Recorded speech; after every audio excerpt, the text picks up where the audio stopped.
அண்ணாமலையோடு ராகுல் காந்தி ஒப்பிடவே முடியாது.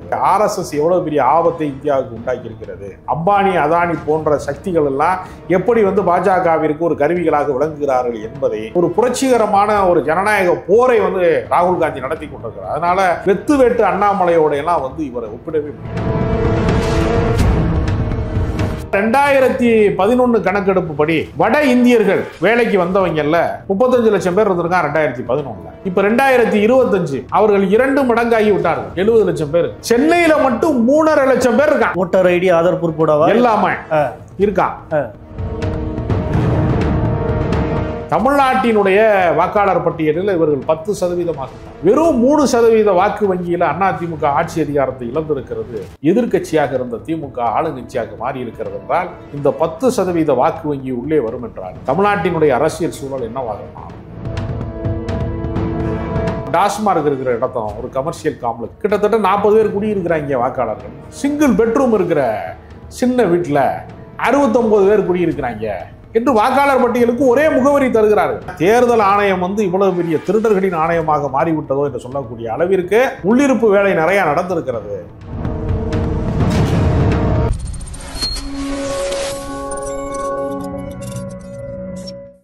கலர் கண்ணாடி வாய்ஸ் நேயர்களுக்கு வணக்கம். இன்று நம்மோடு இருப்பவர் அரசியல் விமர்சகர் ராஜகம்பீரன். வணக்கம் சார். வணக்கம். எப்படி இருக்கீங்க? நல்லா இருக்கேன். ராகுல் காந்தி ஒரு குற்றச்சாட்டு செலுத்தியிருக்காரு. 1,250 வாக்காளர் ஓட்டை போலியோ திருடிருக்கிறதாவும் பல்வேறு இடங்களில் உருவாக்கி இருக்கிறதாவும் சொல்றாரு. அது எப்படி பாக்குறீங்க? பீகாரிலே தீவிர வாக்காளரினுடைய திருத்தம் செய்ய போகிறோம் என்று அவர்கள் சொன்ன போது திடீரென்று 52 லட்சம் வாக்காளர்களை வாக்காளர் பட்டியலிலே இருந்து நீக்கி இருக்கிறார். அதற்கு அவர்கள் தொடக்கத்திலே சொன்ன காரணம் பக்கத்து நாடாக இருக்கக்கூடிய வங்கதேசத்திலே இருந்து ஊடுருவல்காரர்கள் எல்லாம் குடியேறிவிட்டார்கள் என்றெல்லாம் முதல் கட்டமாக சொன்னார். ஆனால் நெருக்குவட்டத்திலே போய் பார்க்கிற போது அவர்கள் யாரையெல்லாம் நீக்கியிருக்கிறார்கள் என்று பார்க்கிற போது அவர்கள் இறந்து போனவர்களை நீக்குவது வழக்கம்தான், புதிதாக பல வாக்காளர்களை சேர்ப்பது என்பதும் நடைமுறையில் உள்ளது. திடீரென்று ஒரு 52 லட்சம் பேரை அவர்கள் நீக்குகிறார்கள் என்கிறது சந்தேகத்தினுடைய அடிப்படையில். என்ன சந்தேகம்? பாஜகவுக்கு ஓட்டு போடுவானா போட மாட்டானாங்கிற சந்தேகத்தின் அடிப்படையில் வாக்காளர்களை பெரிய அளவிலே நீக்கியிருக்கிறார்கள். அப்போ திடீரென்று பார்த்தால் இந்த பக்கம் தமிழ்நாட்டில் புதிதாக சில வாக்காளர்களை சேர்ப்பதற்கான முயற்சி ஒரு பக்கம் நடக்கிறது. இப்போ என்னதான் நடக்கிறது என்பதை கடந்த 6 மாத காலமாக மகாராஷ்டிராவினுடைய நாடாளுமன்ற தேர்தல் நடந்த போது 49 நாடாளுமன்ற தொகுதிகளுக்கு போட்டியிட்ட போது 30 தொகுதிகளிலே இந்தியா கூட்டணி காங்கிரஸ் கூட்டணி வெற்றி பெற்றது. அடுத்த 6 மாதத்திலே நடந்த சட்டமன்ற தேர்தலில் ஒரு 5 சட்டமன்ற தொகுதி சேர்ந்தாதான் ஒரு நாடாளுமன்ற தொகுதி. அப்போ 30 தொகுதி வெற்றி பெற்றிருக்கிறார்கள் என்றால் ஏறத்தாழ 150 தொகுதி வரைக்கும் வெற்றி வாய்ப்பு இருந்திருக்க வேண்டும். ஆனால் 50 தொகுதிகளுக்கு மட்டுமே வெற்றி பெற்றார்கள். அது எப்படி நடந்தது என்று பார்க்கிற போது தான், அவர்கள் ஆய்வு செய்கிற போது தான் பல சிக்கல்கள் வெளிப்பட்டது. அதே மாதிரி நீங்கள் பார்த்தீங்கன்னா கர்நாடகாவிலும் கூட சட்டமன்ற தேர்தலிலே அடைந்த வெற்றிக்கும் அடுத்த நாடாளுமன்ற தேர்தல் அடைந்த வெற்றிக்குமான பெரிய ஒரு பலத்த வேறுபாடு. ஹரியானா தேர்தலில் பல தேர்தல்களில் இந்த வேறுபாடு இருந்தபோது வாக்காளர் பட்டியலிலே பல மோசடிகளை செய்திருக்கிறார்கள். குறிப்பாக மைனாரிட்டியாக இருக்கக்கூடிய சிறுபான்மை மக்களாக இருக்கக்கூடியவர்கள், இஸ்லாமியர்களாக இருக்கிறவங்க, கிறிஸ்தவர்களாக இருக்கிறவங்கலாம் பாஜகவுக்கு வாக்கு போட மாட்டேங்கிறாங்க, ஓட்டு போட மாட்டேங்கிறாங்க என்கிற காரணத்திற்காக அவர்களை வாக்காளர் பட்டியலிலிருந்து விடுபட செய்வதற்கு அவர்களுடைய இதை போதிய ஆதாரம் இல்லை, அவங்க ஒரு ஒரிஜினல் கார்டு கொடுக்கல என்றெல்லாம் சேர்த்துருக்காங்க. இதில் இவர் ஒரு 6 மாத கால ஆய்வில் ராகுல் காந்தியை கண்டுபிடிச்சது என்னன்னா, ஒரே ஒரு அட்ரஸில் கிட்டத்தட்ட பல வாக்காளர்கள் இருந்திருக்கிறாங்க. இப்போ பார்த்தீங்கன்னா ஒரு டாஸ்மார்க் இருக்கிற இடத்தம் ஒரு கமர்ஷியல் காம்ப்ளெக்ஸ், ஒரு வணிக வளாகத்தில் ஒரு டாஸ்மார்க் இருக்குது. அந்த அட்ரஸை போட்டு 0ன்னு போட்டு வச்சுருக்காங்களாம். அந்த அட்ரஸில் கிட்டத்தட்ட 40 பேர் குடியிருக்கிறாங்க வாக்காளர்கள்னு போடுறாங்க. சிங்கிள் பெட்ரூம் இருக்கிற சின்ன வீட்டில் 69 பேர் குடியிருக்கிறாங்க என்று வாக்காளர் பட்டியலுக்கு ஒரே முகவரி தருகிறார்கள். அப்போ ஏறத்தாழ இது எங்கெல்லாம் இது நடந்திருக்கிறது என்று பார்க்கிற போது ஒட்டுமொத்தமாகவே பார்த்தீங்கன்னா பல இடங்களில், அதாவது திடீரென்று மகாராஷ்டிரா தேர்தலில் 1 கோடி வாக்காளர்களை சேர்த்துருக்காங்க. பீகாரில் மட்டும் அதிகமாக இருக்கிற மாதிரி காட்டுறாங்க. அது என்ன காரணம்? இல்லை, அது இப்போ பீகாரில் சட்டமன்ற தேர்தல் நடக்க போகிறது, அதுக்காகத்தான் அந்த செட்டிங்கே பண்ணுறாங்க. அப்போ மக்கள் யாருக்கு வாக்களித்தார்களோ அவர்கள் தான் ஆட்சியாளர்களாக வருவார்கள் என்பதை தாண்டி தேர்தல் ஆணையம் யாரை தீர்மானிக்கிறார்களோ அவர்கள் தான் வந்து ஆட்சியாளர்களாக வருவார்கள் என்கிற நிலைமை இருக்கிறது. இப்போ உதாரணத்திற்கு ஒரு வாக்குச்சாவடியில் 5:30 மணிக்கு எல்லாரும் ஓட்டு போட்டு முடிஞ்சு கூட்டம் கலைத்து விட்டது. எங்கள் மகாராஷ்டிரா தேர்தல் எல்லாமே 5:30 மணிக்கு காலையில் தெரியும். காலையில் 7 மணிலேருந்து கூட்டம் வெகுவாக இருக்கும். வெயில் நேரத்தில் கொஞ்சம், மதிய நேரம் உணவு நேரத்தில் கொஞ்சம் குறையும். மறுபடியும் ஒரு சாயங்காலம் ஒரு ரவுண்டு கூட அதோட முடிஞ்சிடும். 5:30 மணிக்கு மேலே வாக்குச்சாவடியில் யாருமே இல்லை என்பது கள்ளத்தில் இருக்கக்கூடிய ரிப்போர்ட்டு. ஆனால் திடீரென்று பல லட்சம் வாக்காளர்கள் வந்து கூடுனதாக, பல ஆயிரம் வாக்காளர்கள் கூடுனதாக அந்த பூத்தில் வந்து ஓட்டு நடந்ததாக ரெக்கார்ட் ஆகிருக்கு மகாராஷ்டிராவில். ஆமாம்.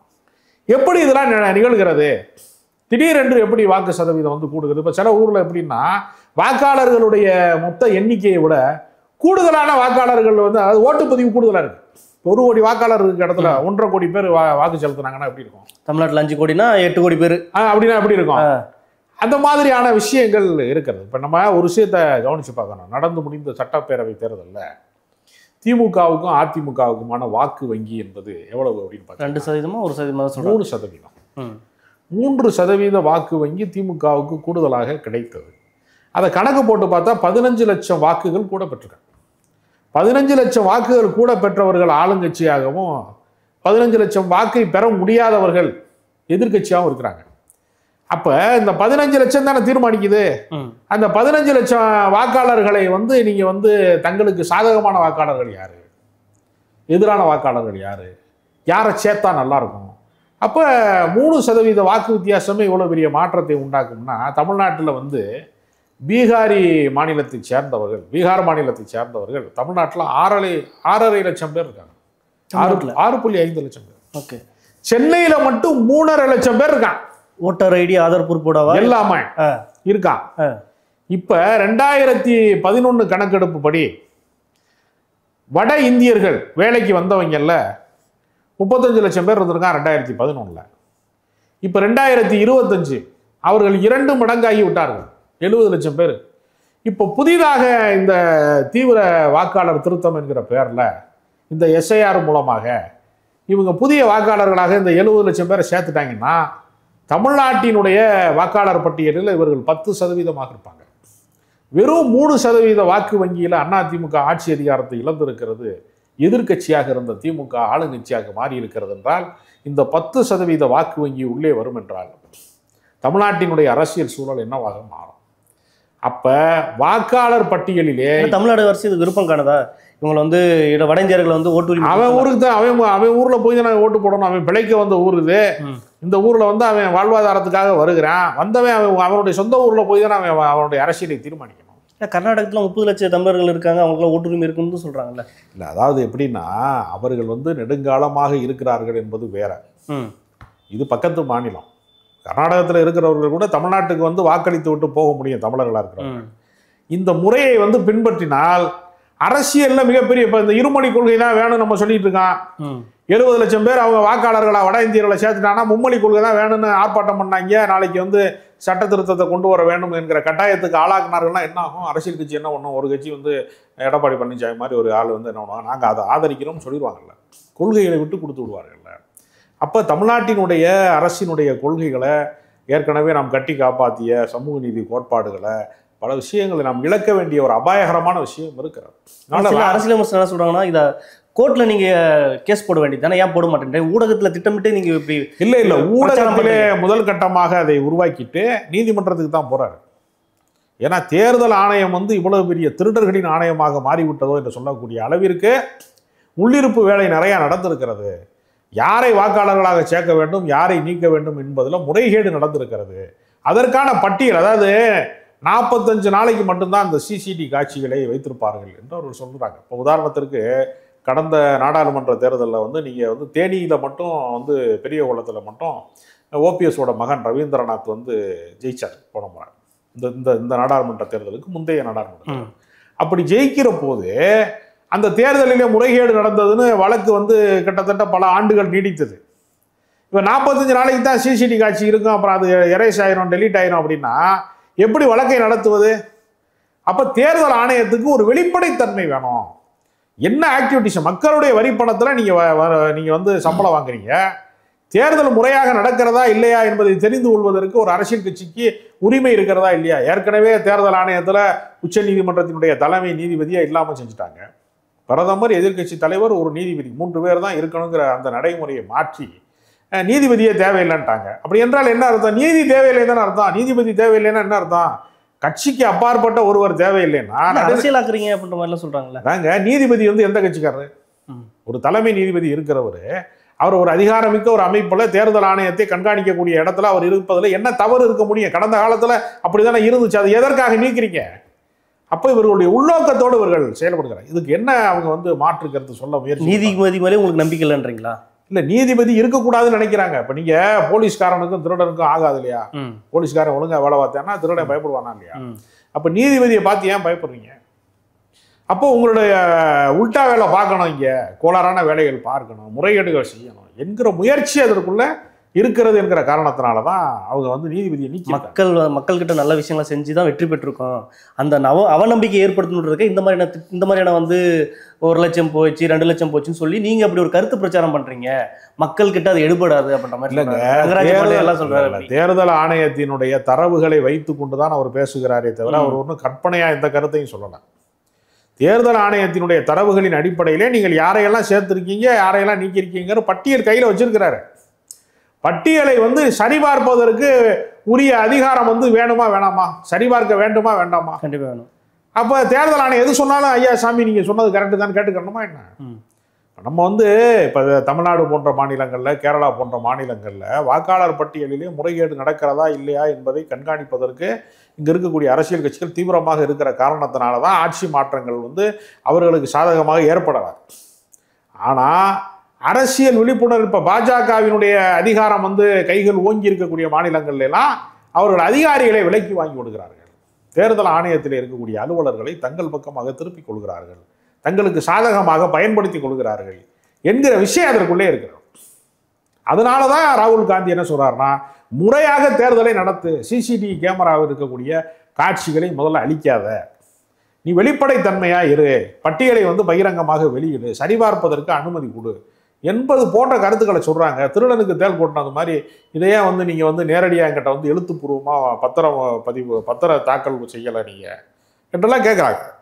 அப்படின்னா என்ன அர்த்தம்னா, தேர்தல் ஆணையத்தின் மீது குற்றச்சாட்டு சொன்னா சிறையில அடைக்கணும் அவர்களை என்கிற அச்சுறுத்தலை உருவாக்கலான்னு பார்க்குறாங்க. அவர் மீதே குற்றம் சொன்னவர் மீதே குற்றச்சாட்டை உருவாக்கி அவரை சிறையில் அடைக்கணும் என்கிற அளவிற்கு அதை போறாங்க. அடுத்தடுத்த கட்டம் இது எப்படி இருக்கும்? ஏன்னா அடுத்து என்ன, நீதிமன்றம் இதிலே தலையிடுகிற போது இந்திய கூட்டணி எங்கெல்லாம், அதாவது நீதிமன்றம் இதை தலையிடுகிற போது எங்கெல்லாம் முறைகேடு நடந்ததாக அவர் குற்றச்சாட்டு சொல்லி இருக்கிறாரோ அந்த இடங்களிலே மறு ஆய்வு செய்யப்பட வேண்டும். வாக்காளர் பட்டியலை நான் கேட்கிறேன், இப்ப ஒரு சர்வீஸ் கமிஷன் இது எடுக்கிறாங்க, ஆட்கள் எடுக்கிறாங்க வேலை வாய்ப்புக்கு, எல்லாவற்றையும் என்ன செய்யணும்? வெளிப்படையாக அறிவிக்கணும். இணையதளத்திலே நீங்க வெளியிடணும்னு சொல்றாங்க. அது மாதிரி நான் என்ன சொல்றேன், வாக்காளர் பட்டியல் சரியாக இருக்கிறதா இல்லையா என்பதை பரிசோதித்து பார்க்கிற விதமாக பகிரங்கமாக பட்டியலை வெளியிடுங்க. அதுல குளறுபடிகள் செய்வதற்கு வாய்ப்பில்லாத அளவுக்கு நீதிமன்றம் ஒரு சரியான தீர்ப்பை வழங்கும் பட்சத்துல தேர்தல் ஆணையத்தில் இருக்கக்கூடிய இந்த திருட்டுத்தனங்கள் ஒழிப்பதற்கு ஒரு வாய்ப்பு கிடைக்கும் நினைக்கிறேன். இன்னொரு பக்கம் என்ன சோசியல் மீடியால நிறைய கமெண்ட்ஸ்ல என்ன சொல்றாங்கன்னா, அண்ணாமலை மாதிரி தான் இவரும் சும்மா ஆதாரெல்லாம் பேசிட்டு இருப்பாரு அப்படின்ற மாதிரியும். இது வரைக்கும் ராகுல் காந்தி அந்த மாதிரி அண்ணாமலை மாதிரி போலியான டிராமாவை போட்டது டிஎம்கே பைல்ஸ் உதாரணத்துக்கு அண்ணாமலையோடு ராகுல் காந்தி ஒப்பிடவே முடியாது. ராகுல் காந்தி அவரை என்ன செஞ்சாங்க, இப்போ திருடன் மோடி என்று அதாவது மோடி என்கிற பெயரில் இருக்கிறவர்கள் ஏன் திருடனாக இருக்கிறார்கள் என்கிற ஒரு கேள்வி அவர் கேட்டபோது அவர் மீது வழக்கு பதிவு செய்து கிட்டத்தட்ட என்ன பண்ணாங்க, நாடாளுமன்ற உறுப்பினர் பதவியிலும் தூக்கி எறிந்தார்கள்ல. அவர் நீதிமன்றத்திலே வென்று மறுபடியும் நாடாளுமன்ற உறுப்பினர் ஆனாரா ஆகலையா? நிச்சயமா. அண்ணாமலை மாதிரி ரோட்ல கத்தலை அவர் நீதிமன்றத்தில் போய் நிரூபித்து வந்திருக்கிறார். இன்றைக்கு எதிர்கட்சி தலைவராக இருக்காரு. இவ்வளவு நெருக்கடி, இவ்வளவு தேர்தல் முறைகேடு நடந்த போதும் கூட அவர் எதிர்கட்சி தலைவராக இருக்கிறாரு. அதாவது ராகுல் காந்தி பிரதமர் பதவிக்கு மட்டுமே ஆசைப்பட்டால் அவர் எப்பொழுதோ பிரதமர் ஆகிருப்பார். ஆனால் அவர் என்ன செய்கிறாருன்னா, இந்தியாவிலே இருக்கக்கூடிய வலதுசாரி அரசியலிலே ஆர்எஸ்எஸ் எவ்வளவு பெரிய ஆபத்தை இந்தியாவுக்கு உண்டாக்கி இருக்கிறது, கார்ப்பரேட் நிறுவனங்களாக இருக்கக்கூடிய அம்பானி அதானி போன்ற சக்திகள் எல்லாம் எப்படி பாஜகவிற்கு ஒரு கருவிகளாக விளங்குகிறார்கள் என்பதை கார்ப்பரேட் அரசியல், காவி அரசியல் என்கிற 2 கருப்பு அரசியலையும் வெட்ட வெளிச்சமாக அம்பலப்படுத்துறாரு. இவர் அம்பானிக்கும் அதானிக்கும் ஆதரவாளராக இருந்தாருன்னா அவங்களே இவரை பிரதமர் ஆக்கிடுவாங்க. மோடி வேண்டாம் நமக்கு. ஆனால் இவர் அதற்கெல்லாம் அடிப்படை கோட்பாடுகளிலே சமரசம் செய்ய மறுக்கிறார். ஆர்எஸ்எஸ் போன்ற பெரும்பான்மை மதவாத கோட்பாடுகளுக்கு இணங்கி போக மறுக்கிறார். அதனால ஒரு புரட்சிகரமான ஒரு ஜனநாயக போரை ராகுல் காந்தி நடத்தி கொண்டிருக்கிறார். அதனால வெத்து வெட்டு அண்ணாமலையோட எல்லாம் இவரை ஒப்பிடவே முடியாது. வேறு அரசியல் சார்ந்த தகவலை பகிர்ந்துக்கிட்டு மற்றொரு பயிற்சி